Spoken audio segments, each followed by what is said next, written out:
All right, good afternoon, folks. Welcome to this November edition of the Florida, South Florida Arboriculture and Landscaping webinar series. We've got two guest speakers this time. So we got Sue Alspach from FDAX, and then we've got Dr. Chouvenc from the Fort Lauderdale Research Education Center. And with that, I guess we'll go ahead and since we've got two speakers, there's quite a bit to cover here. I'll just go ahead and pass it right off to Sue. Okay, thank you very much, John, and thank you everyone for joining in. Let me get my timer started so I can see how long I'm taking here. I'm going to be talking today about invasive conehead termites, and I'm going to be focusing particularly upon their impacts to natural areas and trees in Florida. I do want to point out that conehead termites are also pests of agriculture, silviculture, and structures, but for this presentation and for the audience, I'm going to be focusing predominantly on natural areas and in particular trees. So what I'm hoping to accomplish today is I would like to share with everybody what a conehead termite infestation looks like. I love meeting with people who are around trees a lot, because if you're going to find them, there's a good chance you're going to find them around trees. I'm also going to be talking about their risk of spreading to new locations. I'm going to be sharing some pictures and discussion on impacts that we've seen to trees and natural areas down here in South Florida. And then I'm going to give a very brief overview of our eradication program. And then finally give you information on if you think you have seen a conehead termite or a possible infestation, where to report it. Okay, so first I'd like to start with what conehead termites look like, or we call it conehead termite 101. The species name is Nasutotermes corniger. It is an arboreal termite, which means it lives above ground. They live in trees, they will live on the ground, and they will live in debris. That's specifically places where they will build their nests. The only known populations of conehead termites in the continental United States are in Broward County, Florida. And you notice the known is underlined, and I like to emphasize that because we want everybody in Florida looking for them, because as you'll see later, due to their ability to establish in new locations, they could basically be anywhere in Florida at this point in time. We currently have approximately 10 acres that are infested with conehead termites in Broward County, including a mangrove wetland, about 10 lots in a manufactured home community, some native vegetation along a canal right-of-way and a road right-of-way, and landscaping at a commercial operation. And as I mentioned a minute ago, we do have an eradication program underway. Here's a picture on the left. The large dark-winged creatures are the alates. Those are the reproductive individuals that fly. For conehead termites, it's typically that we know of once a year, right around spring. And then here in the bottom right is the soldier, which has the cone-shaped head, which is where it gets its common name. So I want to show you what they build, or what you will see in the environment if you find them. This is a typical nest. A mature colony will build a globular nest like this. And you see this one was built at the base, or it's attached to a sable palmetto, but it's close to the base. But they will build them anywhere up this tree. And then also on the right is a tunnel, and conehead termites build these tunnels to travel to and from the feeding site to the nest. They usually almost always are covered or protected by some kind of tunnel, nest, or cover material, because that enhances protection from predators and, well, predominantly predators. And I wanted to show you a couple more tunnels. Again, this is mainly what you're going to see if you're out in the field If you would ever see anything like this on a tree, please give us a call so that we can come out and look at it. On the left is a white mangrove tree, and you can see the tunnel kind of towards the top half of the tree. And then on the right is a red mangrove tree. And you'll see that the bark of the tree can influence how much you see them or how readily they are visible. And I should have had a picture of an oak tree, because with the bark on an oak tree, they're almost impossible to see. You really have to know they're in the area to find a conehead termite tunnel on an oak tree. Okay, so here's a typical nest. It's sitting on the ground, but it's probably attached to this tree in some way. I think this is a sea grape tree, but this nest, even though you're seeing that's probably only about an 8-inch long segment of it, it's probably at least 3 times that big, hidden underneath all this debris. Here's another one that is under vegetative debris. And as you can see a little piece popping out here and a little piece popping out here. But this nest is probably just about as big as this entire picture. Because again, they love to hide. It's still above ground, but it's underneath and hidden by all this debris. And here's a nest sitting right on top of a young sable palmetto. And it's just kind of interesting, again, one of the many areas where you will find conehead termites right at the head of a palm tree.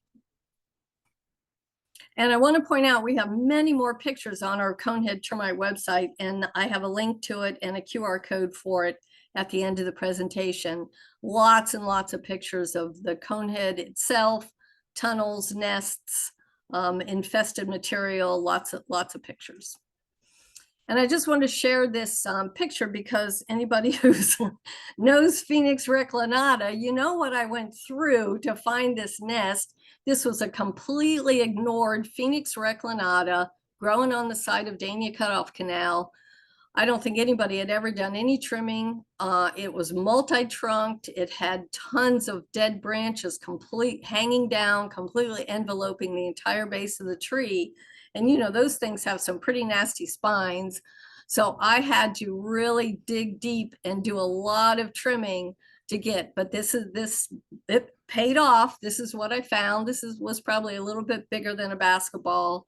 And it was nice to find it. It was difficult finding it, but it was nice once I found it.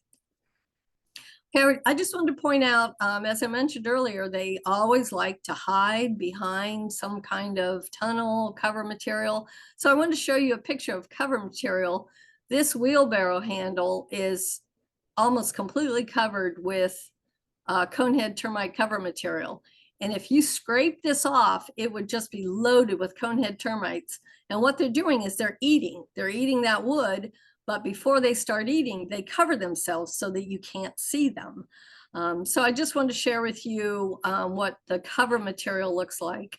We find that quite often, and they love this light material that's on, well, I got a picture of it later, pallets, tool handles. I mean, they'll eat any dead wood or any, processed wood. But the lighter the better, the easier to eat the better, but they'll eat anything that's available. Okay, so I wanted to talk a little bit about risk assessment, invasive pest risk assessment. And I'd like to just kind of share with you how conehead termites factor into a typical risk assessment.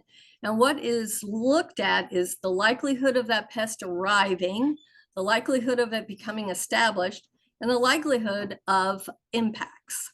So I'll start with likelihood of arrival. The introduction pressure is quite great for conehead termites. They are native to approximately 43 countries within this general area here in the orange. I can't see, I don't know if you guys can see my cursor. And also from 1920, and also most of those countries, United States does trade with, especially boat trade with. So we got a lot of boats coming out of their natural areas. And from 1924 to 2017, the genus Termites was the most abundant enriched termite genus intercepted at U.S. ports of entry. So in other words, they come in a lot. And the Broward County population was likely resulted from an infested boat docked at a private marina in Dania Beach. And then we have documentation that there was another infested boat docked at a marina in Port St. Lucie in 2020. So again, they're continuing to come from offshore. And I also want to talk about ease of spread to new locations. And I consider that the likelihood of arrival, because to me, arriving at any new location is a new arrival. So they are very easy to move around. Since they live above ground, they can easily hide in items they have infested. They love pallets, landscaping waste, construction debris, and cardboard boxes are just a few of the many things that they can hitch a ride on, and humans can move them around. This is the picture on the right is some landscape timbers that were really infested with probably at least 2 huge nests. They were taken out of a property on Dania Beach and moved to the guy's brother's property in Davie.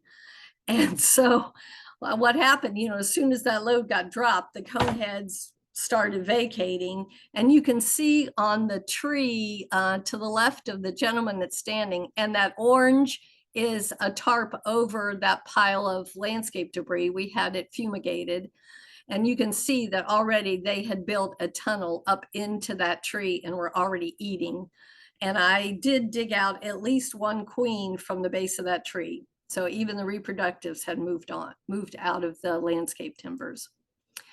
And so I just want to show you a couple of pictures. Here's evidence of them infesting and eating a bag. And then on the right is one of their favorite things, which is a pallet. They love pallets.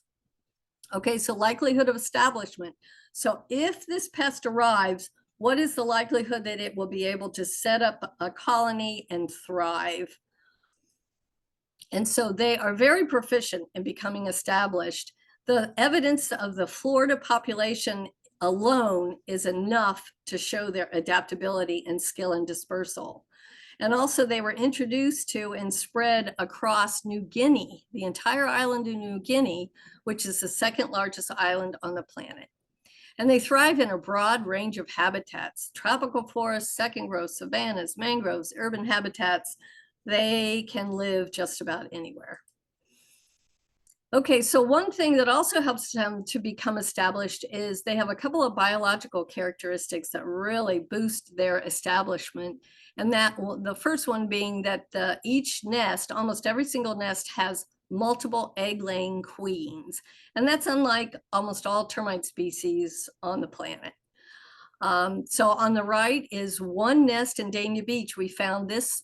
This is from one nest, 21 queens and 26 kings. And so this property where we found this nest had 22 nests. So you multiply this picture by 22, you got a lot of reproduction going on that property. And the property was only 2/3 of an acre. So they can really move and expand and take over a property if completely unchecked. And so again, from one nest in Pompano Beach, we had 52 queens and 188 kings. And then we found this: 196 queens and 78 kings in the wetland that I mentioned earlier. This is the highest number of queens and kings recorded in a single nest in Florida or documented anywhere in the neotropics. So again, you get all these queens laying eggs, and you've got a huge, rapidly expanding population. And so, like I said, multiple reproducing queens results in massive egg production, which results in rapid population growth. This is the nest in July of 2021 on the left. 6 months later, this is what it looked like. And that the picture on the right doesn't really do it justice. It was much bigger than a basketball. So just in 6 months' time, that's how big that colony got. So I'm mainly showing this. Hopefully my video is going to work out. But I wanted to show you again an example of how much life is in these nests. Now, this was a really huge nest, probably one of the biggest I've ever seen. And so let's see if I can get this video to work. Hopefully it won't be too choppy. So all those little white things falling are all nymphs, which will turn into alates and fly away if we hadn't have stopped them. Now watch when he picks up this big chunk. Look at all that white material on that board or on that tree. That was all conehead termites. And now what he's holding in his hand is just chock full of eggs, workers, soldiers, and nymphs.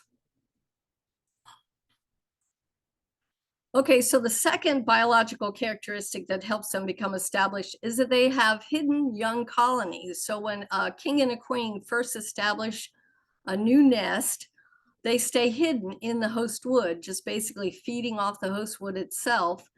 And then that allows the population to grow and get sizable. And then when it gets too big for the area, it starts building that globular nest you saw and tunnels to new food sources. But in the meantime, it's been protected from predators, diseases, and from us. So it really gives them a jump start on establishment. Okay, so now let's talk about likelihood of impacts. One thing I want to point out, we don't know exactly what will happen to South Florida natural areas and trees if conehead termites expand beyond where they currently exist. We do not do research. We are an eradication program.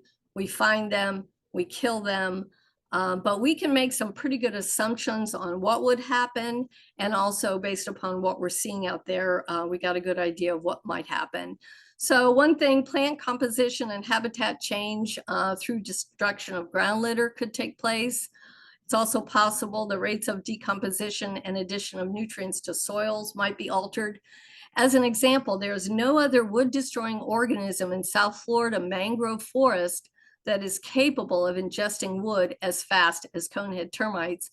And that's predominantly because of, again, how big their colonies become and how big the population is that they have to feed. And again, and finally, they make trees more susceptible to blowovers by impacting their structural integrity. This is a couple of pictures of red mangroves. This is the base of a red mangrove that had conehead termites chewing on it. And as you can see, it eventually collapsed. This is the trunk of the tree that is now on the ground because it snapped near where the conehead termites were feeding. This is another much bigger tree. You can see it off to the top right. It's a pretty large red mangrove tree. And there was a big nest that sat like right here. And sure enough, a big wind came along and snapped it right at that point. Also, there's a study that was done in Puerto Rico that showed that red mangrove decline and mortality correlated with proximity to conehead termite nests. So again, you know, it's just what might happen. Not sure it's happening, but it is a potential that they've seen elsewhere. And then we did what we call the dead tree removal project. And that's one of the really good integrated pest management strategy that we do is we go in when we can and remove as much dead wood from the infested area that we can, because the dead wood is what they're eating and it's also where they're hiding from us. So we went into this wetland, the mangrove wetland, and took out a whole bunch of wood. So I just want to share with you some of the pictures that shows what some of these trees look like once we removed them. And nearly every piece of dead wood that we removed from that mangrove wetland showed signs of infestation, including tree interior consumed to the point of completely hollowing out a trunk. And that is shown by, you see that piece of rebar that's stuck into that, that's a white mangrove, and it's stuck down into, we were able to basically just puncture that white mangrove with that rebar because conehead termites had completely destroyed the interior of that tree. And then there's 4 other pictures here that you can see here. All around this edge is all conehead termite carton and areas they've eaten. Here's all this carton throughout this This was an Australian pine, but carton throughout. This is one of my favorites because it really shows the whole internal section almost of this tree was complete carton. And again, here's another tree that showed a lot of eating going on. And saw palmetto, Serranoa repens, is endemic to subtropical and tropical southeastern United States. I've shown you, there's a map there showing its distribution. It's basically Florida and the southeastern United States. Well, I destroyed a nest in the head of saw palmetto in Dania Beach, Florida. And so it's possible that if they get into the Everglades or get into some of our natural areas, they could do negative impacts to saw palmettos. And saw palmettos are hugely important for Florida wildlife. The seeds are eaten, the nectar is ingested by butterflies, and they're used for habitat.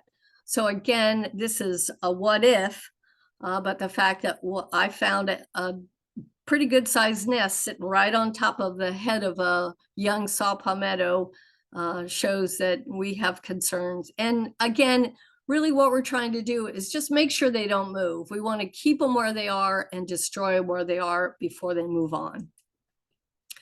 And I just want to share this with tree people. This is a big old green buttonwood, and these things are driving us crazy because I don't know how they grow, but it's like the young trees like twist and these conehead termites build back into these caverns that are at the base of these trees, and they're almost impossible for us to get to them completely. So we can get them, but I'm just sharing with you some of the difficulty we're having with certain species down here. And then below it is, you see, I've pointed to a nest back in a tangle of red mangrove trees and roots. So again, we've got to crawl back through there, destroy the nest. And the other problem is that nest was sitting over the Dania Cutoff Canal. So we are severely limited to what kind of pesticide applications we can do because we cannot discharge our pesticides into the water. So again, just I just want to show you a couple of the problem sites we have. And then here's another, I don't know who cut this palm. It was cut before we showed up. But here this shows you how they infested this palm tree. Whether or not they moved in after it was cut or while it was still standing, I'm not sure. But you can see they basically ate all along this edge here. So again, just another example of how they're infesting and ingesting our trees. Here's some white mangroves. Again, they love white mangroves, but here's this huge nest. I mean, this nest was probably 2.5 feet tall, maybe 3 feet tall. You can see a little bit of carton going up this crack in the tree. That just shows us that it is just chock full of conehead termite. And here's another example of us just being able to just push rebar right into the tree and it goes right through. Here's another white mangrove, and it was a living tree. So I went up to it and I could see from this evidence, I was like, well, there's conehead termites in there. So I ripped back just a little bit of this bark here on the left. And this is what I found, just tons of conehead termites eating right in between the bark and the heartwood. Here's a nest that sat on a red mangrove tree, and I'm not sure whether or not they moved in. They found the wound. You do see kind of like a wound here. They may have found the wound and moved in, but you can see that they are just taking over that area. And so again, this is a case where it may cause this tree to split earlier than just a normal wound would do. So I want to share with you how we remove and destroy the nests. So this is a nest that was over that tidally inundated mangrove wetland. So we take the nest off where it's suspended and put it in a plastic bag. And then the picture on the left shows a whole bunch of nests in plastic bags waiting for us to destroy them. So we spread them out on a hard surface and smash them, and that kills the vast majority of the coneheads in the nest. And then we spread the smashed carton out onto a grassy area and treat it with a termiticide. So that's just a real quick and dirty on how we do some of our treatments, and it's not all of them. We have a whole treasure trove of ways we destroy conehead termites, and it all depends on the particular situation. We're constantly having to kind of reinvent new ways because conehead termites continue to reinvent new ways of hiding from us. So it's definitely an interesting job. So I just want to summarize real quick again the South Florida population, or where we have activity right now. But first I want to say that we have definitely, they have proven that they are quite capable colonists. They move very easily. They have a broad habitat and diet. They'll basically live anywhere and eat almost anything made of cellulose. They have a very rapid population growth that helps them sustain the population. And so we currently only have approximately 10 acres infested. So that's making us feel real good that we're continuing to contain them on these properties and address them. We do have a treatment protocol that we had to put together. Nobody anywhere on the planet has ever done a area-wide scale conehead termite eradication. So we basically had to start from scratch, but we've had lots of successes. So I'm very comfortable with our protocol at this point, and it's available if anybody wants to read it. It's on our website. And we have an outreach program that we try to tackle all across the state of Florida, because again, as I mentioned, they could be basically anywhere. And so with our protocol and a strong outreach program, we're hoping we're ready for any kind of we want to find them quickly, and we want to very quickly respond to any time we find them in a new location. And this is a map showing generally where the active areas are at this point. You see it's just on the west side and the south side of the Fort Lauderdale International Airport. So as I mentioned, we really ask everybody to keep your eyes open. If you're around trees, please let us know if you see any of those tunnels, or if you see a nest that you think might be conehead termite. Even if it's not, we don't care. We want to come and check it out, and we don't mind. In fact, I prefer going out and finding something other than conehead termites. But we want you to please call us. You can either call or email me or my team member, my co-team member, Katie 10, and both of our email addresses and our phone numbers are there. Also, the FDACS's Divisional Plant Industry Helpline will take calls for us, and they route all the calls straight to us. We have a very good working relationship with them. And you can also call or email the University of Florida IFAS Davies Center. They have a termite research group. They know us. They know conehead termites. They will also take your calls. So here's a link to our website and a QR code. And again, lots of pictures, lots of documentation, lots of information that you're welcome to take a look at. And if you have any calls or questions, please let us know. And I'll take questions if I have a minute.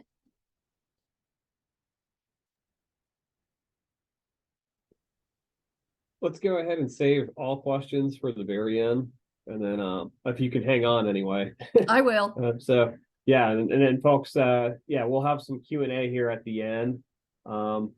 Let's go ahead and transition over to Dr. Chouvenc.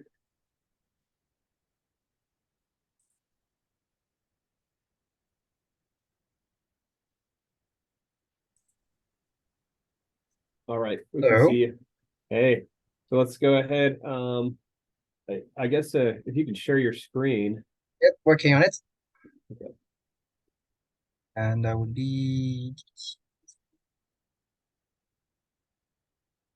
okay. All right. Can see the screen right now? Yes, sir. Okay, so let me put some lights so maybe you can see me better. Thank you all for having me today, and thanks for Sud for bringing termites on the subject today and introducing it to the fantastic world of termite biology and pest.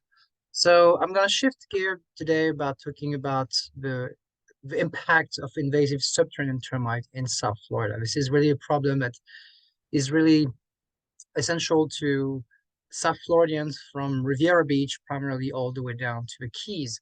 And it's going to cover aspects that is basically imply damage for structures, so for homeowners, but I'm also going to cover aspects that will impact ecosystems that includes healthy life trees and our urban tree canopy that is currently being hammered by a couple of these invasive species. So I will cover that. So as we know, the termite colony is technically a family unit where you have a king, the queen, maybe multiple of them depending on species and the age of the colony. And you're going to have the workers doing all the work. But this concept of family is divided into the caste, where we have a king, queen laying the eggs, and the eggs going to grow into larvae, so then to workers and or soldiers. They all look different depending on the species, and this is where identification is very important. And as Sue mentioned, here at the University of Florida in Davie, we provide service for identification of whatever termite you find. We will confirm it to you because some species need attention, some don't. And species that need attention need to be controlled very differently depending on which species you're dealing with. So to go back to the basics, termite colony go through complex life cycle where the elates, which are the winged termite, fly during the dispersal season, also known sometimes as the swarming season for termites. They fly out, they find a potential mate, they drop their wings, and then they start laying eggs. These eggs are going to hatch, and the larvae are going to molt into slightly bigger and bigger individuals. Some will turn into soldiers, which are responsible for the protection of a colony from predators and competitors. And finally, when the colony gets big enough through maturity, which means a colony can produce reproductive individual, which will be the nymphs that grow wings and fly out of a colony to establish a new colony with a mate somewhere else. This can be fairly long. It can be maybe 5, 4, up to 8 years, depending on the condition and the species we're dealing with. And some species can do secondary reproductives, as we've seen here with Invasive termites. So the termite life cycle means that it's kind of termite season all the time in Florida. We have different species swarming at different time, but really the chewing on wood, structures, and trees happen all year long. So there's multiple ways to say it is always termite season in Florida. And these two things are often disconnected from a consumer perspective, where they see flying things, they don't necessarily connect with the fact that the thing chewing on the wood is the exact same species. And it is our role to make sure that the understanding is it's the same problem, therefore solution has to be comprehensive.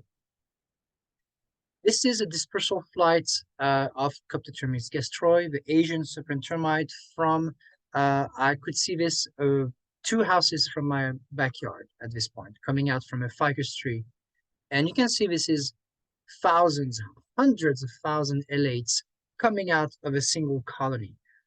At this time, hundreds, maybe thousands of colonies from other trees in infested area were flying at the same time, which means there was billions and billions of elates flying in the air. So even if 0.01% of these elates make a new colony, potential for a new colony to establish in these areas is quite high, and therefore over the 25 years Asian serpent termites have been established in South Florida, they've been spreading extremely fast in most of the urban area. So this is the beast. This is a soldier of Termites gastroi, the Asian subterranean termite. Now we are in Florida, so we have the highest termite diversity. Knowing which one is you're dealing with is important. So before we focus specifically on the Asian subterranean termite, be aware that yes, we are located in the Tri-County, an area where there's more termites diversity than anywhere else in the country. So yay, it's us. And today I will focus on Termites, which is primarily Formosan serpent termite and Asian serpent termite. I will not talk about drywood termites, which is a species that is infesting structures throughout Southeast Florida and beyond, actually. And it's the most common pest, termite pest that everybody have. So if you find this frass coming out of your windowsills, if you see the wings, you know it's drywood termite. The remedy is straightforward. You fumigate, it's time. You live in Florida. It's just part of our lives down here. So let's put this aside. I know this exists. This is everybody's problem, but this is not what we're going to talk about. Today, we're going to talk about Termites. Now, just like most other invasive species, these guys came by boats, not necessarily by cargoes. They primarily have come with private boats, yachts, and beyond. As you know, South Florida has probably the most wealthy and expensive float of private flotilla, which means very expensive yachts, and many others are. We actually have more than 1 million boats registered in Florida that, and a chunk of them have maritime ability, which means they can go around the world, pick up things, bring them back, and once they're here, we have to deal with them for forever. So the biblical aspect of insects or animals moving around by boats for survival and spread is not that far off, actually. Now, over the many years, Formosan cyprian termite has established many urban centers and ports and marinas all across the state, and they've been spread around through infested material. While Termites gastroi, the Asian cyprian termite, is primarily limited just to us in Southeast Florida. So this is actually an outdated map. This used to be where we could find them in Riviera Beach next to West Palm, in Fort Lauderdale, parts of Miami, and also in Key West, while the Formosan was established all along the coast to some extent. And you can see that the records have increased exponentially over the many years we've been tracking them. So these guys, eradication is simply out of the picture. We lost the battle the moment they were here, because by the time we realize them here, they've been here for decades. So we only see the tip of the iceberg here. The situation is much worse than that.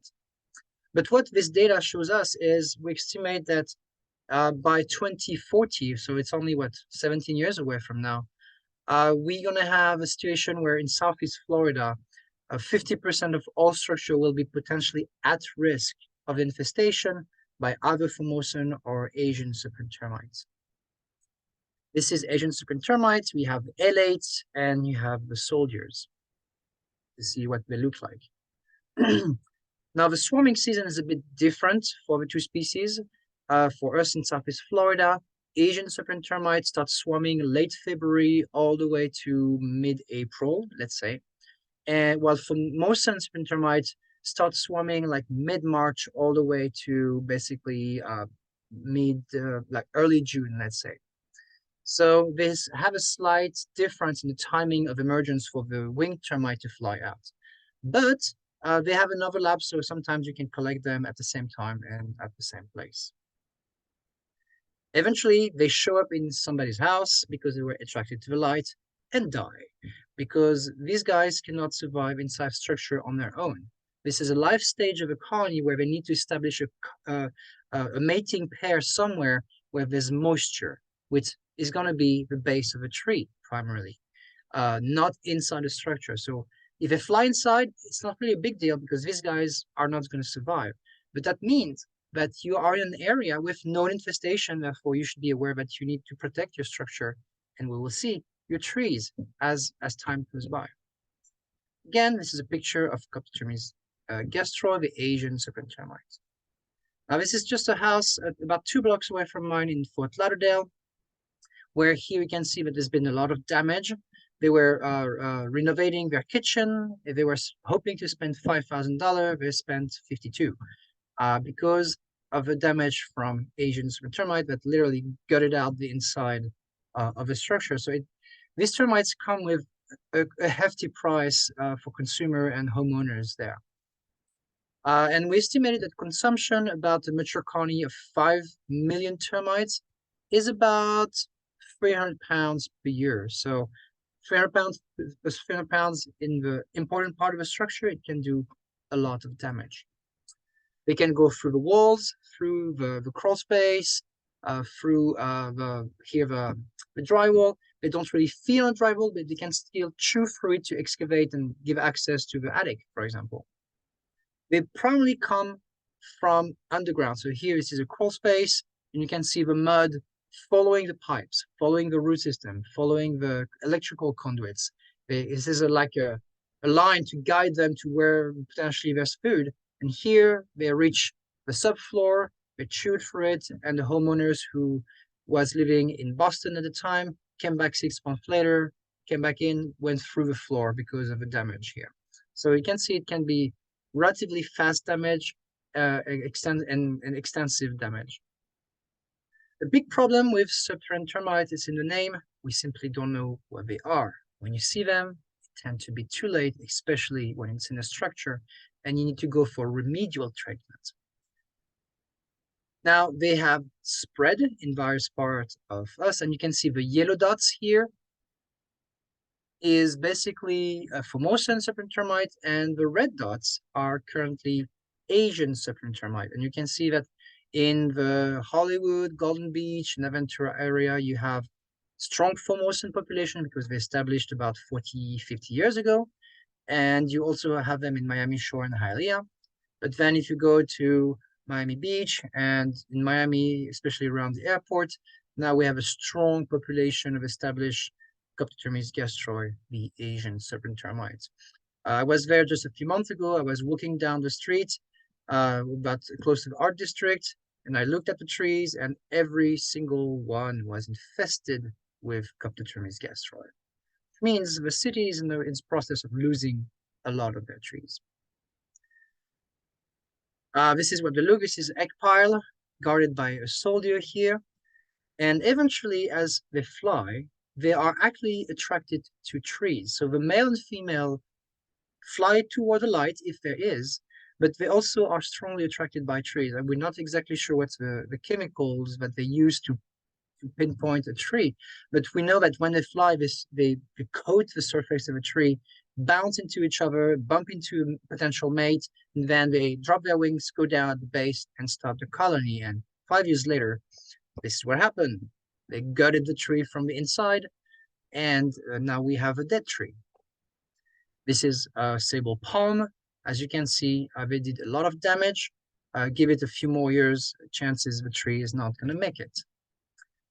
Now, often we can find them fairly easily if you know what you're looking for. And once you know what you're looking for, you can spot them very easily. Now, you can see the arrow is kind of hard to see, but when you get closer, you can see that the grain, the texture, something is different, and you can follow that mud too. And once you do, you can scratch and find activity of an established colony. So yes, these L8s fly, they can find the L8, they can find the tree and establish there.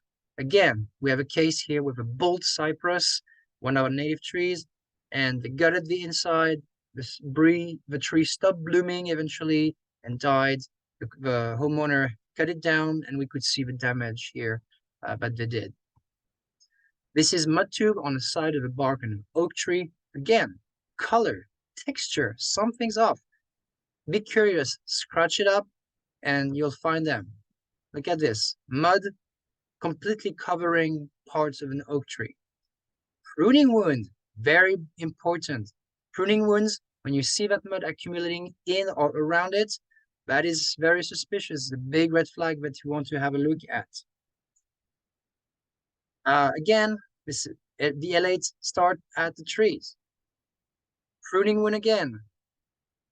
I'm repeating myself, I know, but there's no reason at this point we should ignore them, because once you know exactly what you're looking for, they're obvious. And as I showed you on the map earlier, where we know these termites are, once you're in a neighborhood known with infestation of Asian subterranean termites, especially here in Miami, look at trees. You will find them very easily. And when you scratch, this is what you're going to see. You're going to have the soldiers coming at you because they're really upset you messed up the house, and they're going to let you know. Eventually, you come back an hour later, or maybe a bit more, they're going to seal it again, and they're going to exclude themselves from the rest of the world, being safe inside their nest. So these soldiers are kind of very interesting. You can maybe see on the top of their head, they have a big hole, which is we call the fontanelle, which allow them to squirt out some chemical that are fairly toxic to ants. So it's kind of a chemical defense. Contrary to conehead termite, they do not project at a distance, it's just on contact. So as they grab an enemy like an ant and try to cut it in half with the mandibles, it also ooze out as a additional way to make sure they get rid of that individual. Now they chew on live healthy tree. We can spot them on the outside, but once you find it and you eventually that tree was cut down because it collapsed on its own weight, you can see the insane amount of damage it can do inside. You can see that they replace the negative space they created from a feeding with carton material, which is what we call the part of a nest, which is the byproduct of the digestion. Yes, it is termite poop, essentially. Now, this means that a lot of trees that are basically ignored, that we're not really paying attention or we're not looking at, currently, as we speak, and for the past decade, I've been in the process of being chewed from the inside by Asian serpent termites throughout Miami, and is expanding outside of Miami right now. So we're losing trees, and I'm sure the city is noticing because some of the trees are falling apart and something happened to them. This is a consequence of termites after a hurricane. The hurricane came, that tree is at least 80 years old. This is an oak tree. It survived Wilma. It survived Ivan. It survived Andrew.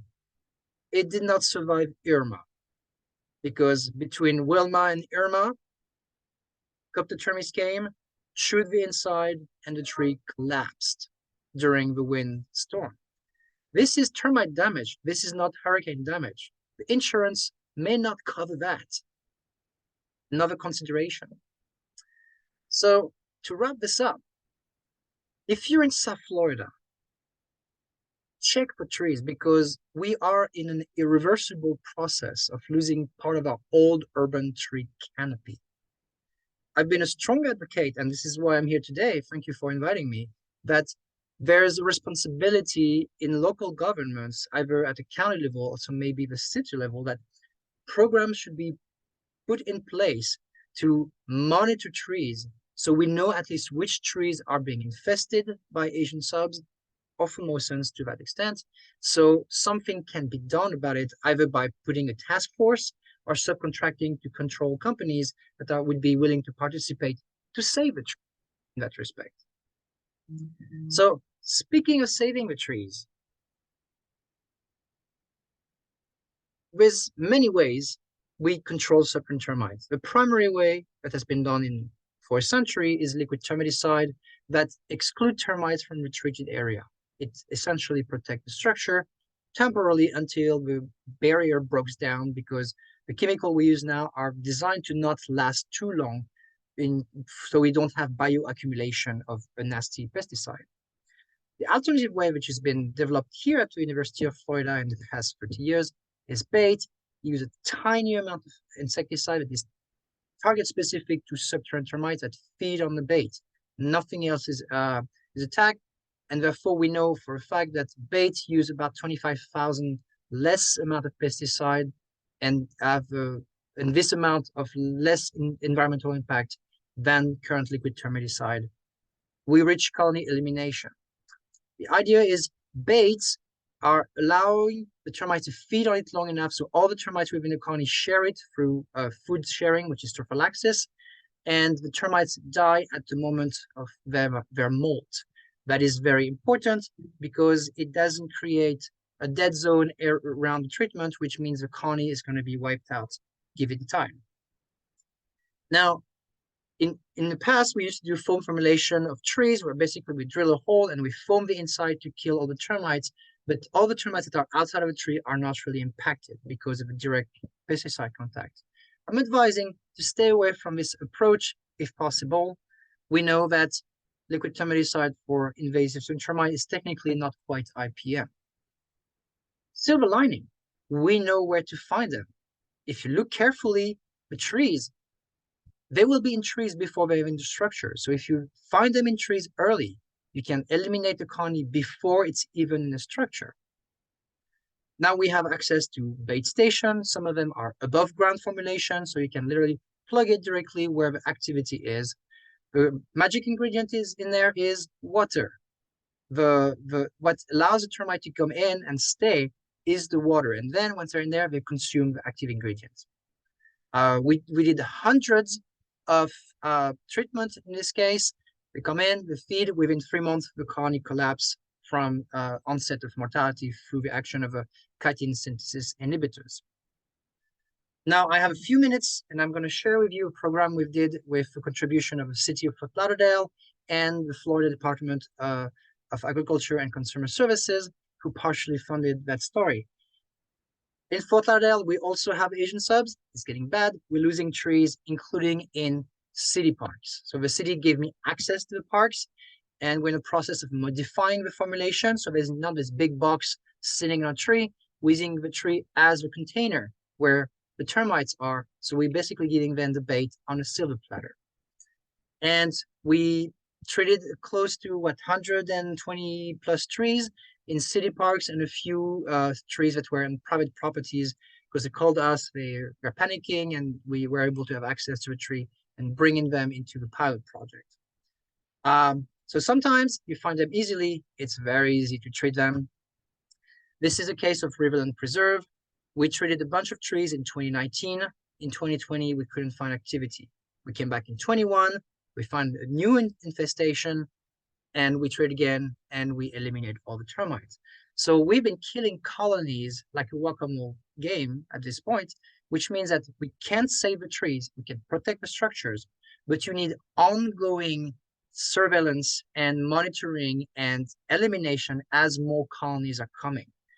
We, in the process of having the environment saturated by these colonies, therefore, the only thing we can do is protect the trees that we want to protect and conserve, especially some of the historical trees. Now, we saved in that park 27 trees over the past, of a 3-year period, and we used exactly 3.1 gram of active ingredient, which is absurdly small. So yeah, that's about 3-corner candy. Very quick, we did the same thing in Hort Park in downtown Shady Banks, and we killed them all. Couple show them again. This was a Formosan and an Asian, so we had 2 different colonies next to each other, and we killed it. Built Keith Preserve, we came, we concurred. They came back, and we killed them again. So, to summarize, yeah, 114 trees. We use a total of 10.9 gram of noveflumaran, which is just so small quantity. We basically give a tiny little bit where the termites are, and we're able to save more than 100 trees from being consumed by the termite colonies. So this ingredient could be formulated in a way that is not accessible to the public, so it cannot be tampered. And more important, it is the active ingredient is absolutely termite specific. Ants are not even impacted by it because they are holometabolists. So that pilot study showed that the traditional approach would have used about 850 gallons of pesticide if we would have did all these trees with a traditional approach, down to 10.9 gram. I think I made my case of what I would like things to happen at the city or at the county level. Basically, tree inspection. Check the trees, and once you know they're here, it's half the job, because then you know that they're here, and therefore you can reach out to a pest company that is licensed to eliminate a colony. There's no such a thing as DIY for termites, so make sure you hire somebody who knows what to do. Remember, you only see the tip of the iceberg, you see a tube, there's more. Early detection is the key, as a prevention and also as a remedial with the use of above ground bait station. In-ground bait station also work quite well as long-term protective. You can save trees, you can reduce the overall termite activity, and you can prevent damage in structure because you eliminate the colony before it got a chance to get to the structure, and you save the tree. What a concept. So I'm strong advocate for the use of bait, whatever formulation or product that is out there that works on the market for elimination of colony to protect structures. And I guess that's all the time I have.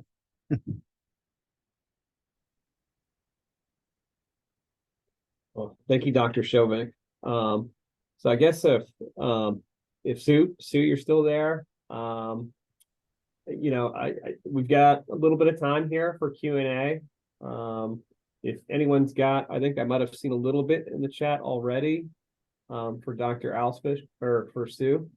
It says, where are you based? Do you travel at all throughout Florida to eradicate nests, or does it only, or do you have a team in Central and North Florida? And then she follows up with, who would I contact for confirming?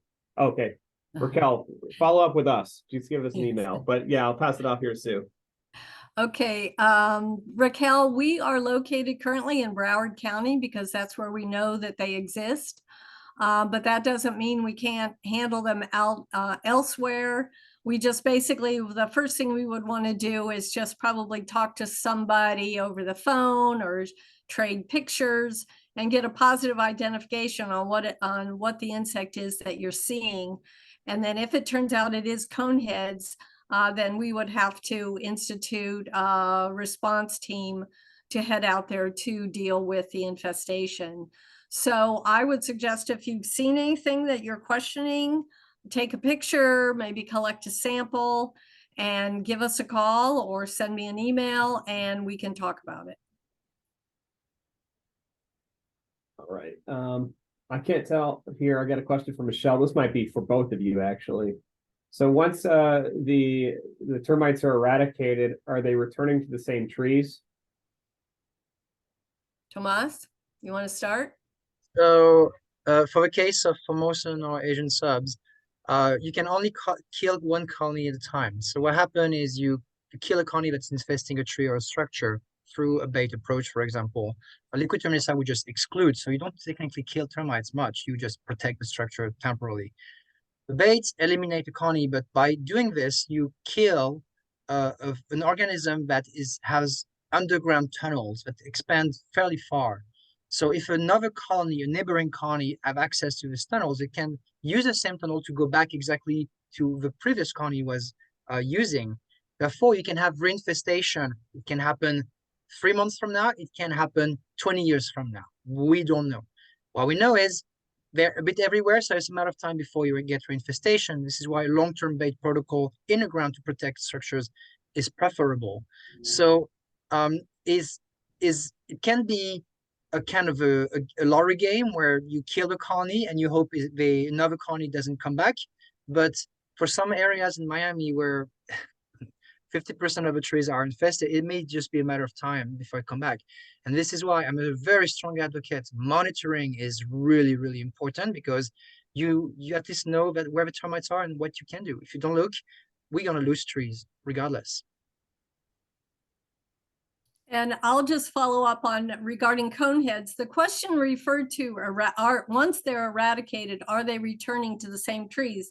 So for conehead termites, if you're talking about eradicating them, once we would eradicate them, they would not return to the same trees. But when we treat them, sometimes what happens with conehead termites is if we don't get all the reproductives in a nest, they will run back into the tree where the host wood where they originally infested, and they will hide from our treatments.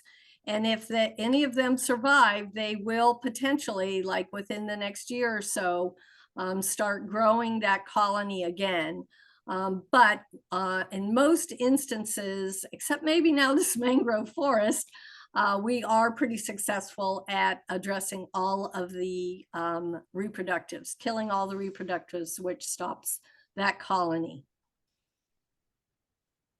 We got a question here. It looks like they were interested in what the active ingredient in the caulk gun like that you're using for injections is. Yeah, so the cocking bait is currently not available on the market.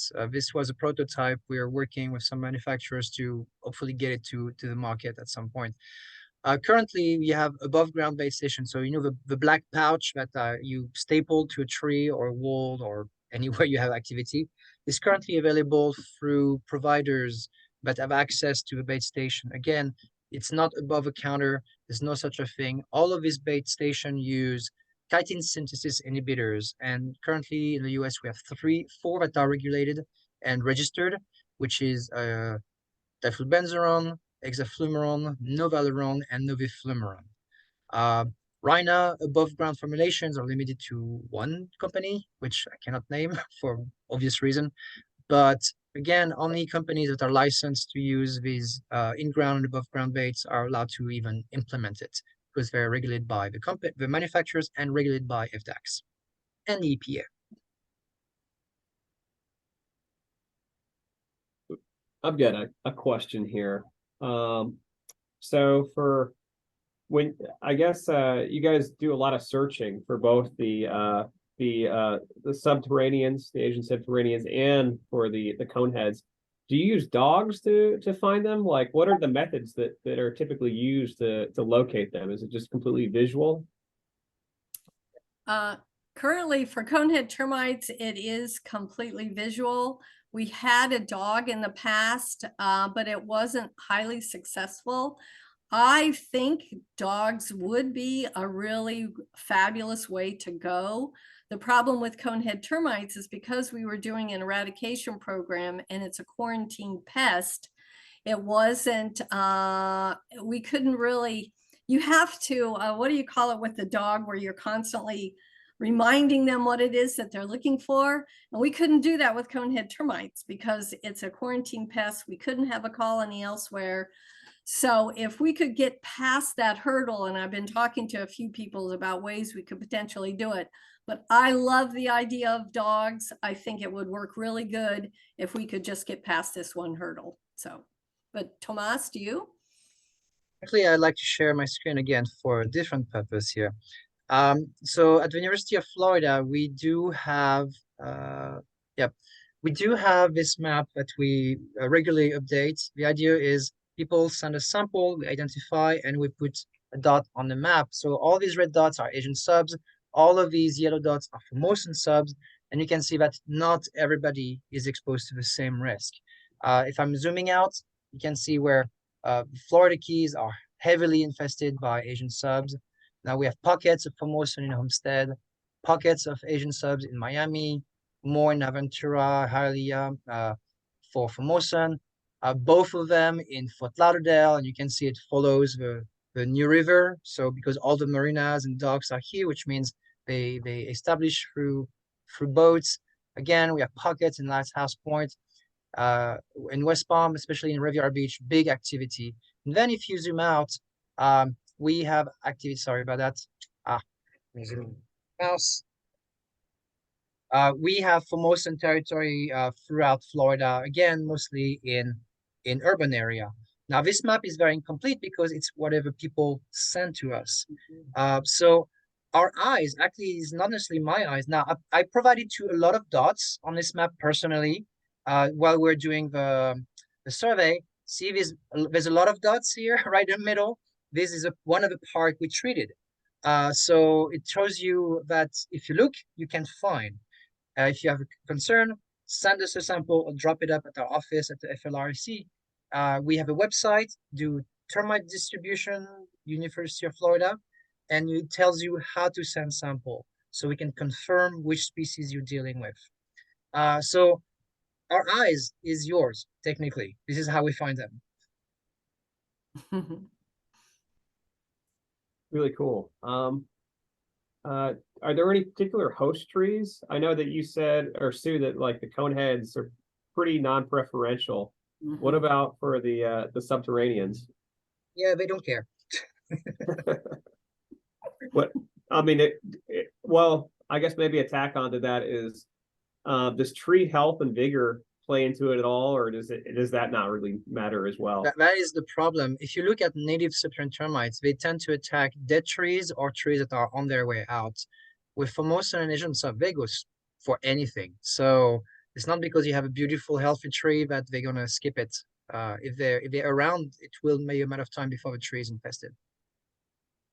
I will tell you, John, one of conehead termites' absolute favorite trees are sable palmettos, but they love the dead flower fronds or the dead branches, the boots. And they bury down in between those dead boots or live boots and the base of the tree. And the carton is flat. You know, I showed you these round globular cartons, but they will just have like flat cartons. So sable palmettos is definitely one of conehead termites' favorite trees. But both palmettos then, or because then the saw palmettos as well. Wow. Yep. Okay. We got someone here is asking about different labels. Can we use caution products? No DIY, period. And I will follow his comment with follow the label. So, but I agree with you 100%, Tomas. It's like, let's let the professionals take care of it, especially termites. Let the professionals take care of it. All right. Well, I think we're good in terms of the questions here. So I just wanted to go ahead and say thank you to our guest speakers, like Sue Alspach from FDAX and Dr. Thomas Chouvenc from Fort Lauderdale Research Education Center, UF-IFAS. It was great seeing you both here and really, enlightened us on the tree problems, like with termites, that it's not just a structure thing. And I'll be looking to expand on this whenever I meet up with some of the people that are from the municipal side and see what they're doing for tree inventories and that type of thing. I'm really curious if this is basically a risk feature that they need to be looking for, and then from there, trying to take method or trying to expand on ways to actually doing something about it. Because it's just such a unique environment here in South Florida with this potential risk that we have. And so, yeah, thank you again. And hopefully I look forward to collaborating with both of you more in the future. Perfect. And thank you for the invitation, John. I appreciate it. Our pleasure too. Thank you so much. Thank you. All right, everyone, take care. We'll see you next month for the next webinar, and we'll keep you posted. We'll send a copy or a link to the recording and then a survey about like this class as well via email. But until then, take care.